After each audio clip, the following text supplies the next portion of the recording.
د غزنی ولایت اوسیدونکي سږنیو واورو ته زیات خوشحاله دي.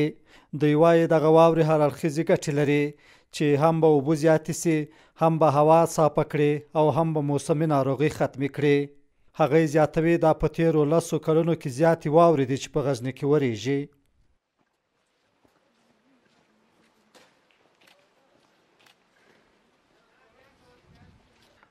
سخت کال له نیکه مرغه په غزني کې تاسو ګورئ چې سخته ډېره واوره شوې ده. غزني میشتې دونه خوشحاله دي چې ورک یې کړه. تاسو وګورئ په پنډو پنډو دلته پراته ولایت کې څوک ورخلي. درې ګټې لري د واورې ورېدل. یو خو دا دی چې دغه موسمي ناروغۍ به ورکې سي. پخوا ډېره ککړه هوا په غزني کې تاسو لیدلې وه چې د وروستیو جګړه وسوله، وضعیت ډېر سره خراب و. دویم دا چې د ځمکې په سر باندې به اوبه ډېرې سي. دریم دا چې د لکې د اوبو به ګراف راپورته سي، کرنیز حاصلات په سخته ښه سي.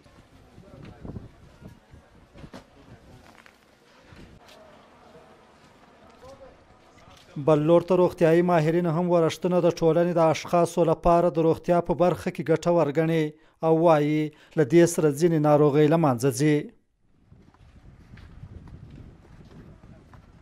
نو اصلي خو دغه طبیعي تغیرات چې موسمي چې راځي دا حتما بې حکمته نه دي، معمولا له حکمته ډک دي.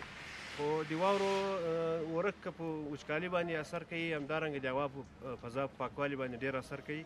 ځینې ناروغۍ د هوا د ککړتیا له امله رامنځته کېږي. مګر دا چې استثناءات هم شته چې ځینې ناروغۍ په دغه یخ موسم کې ورسره تازه کېږي.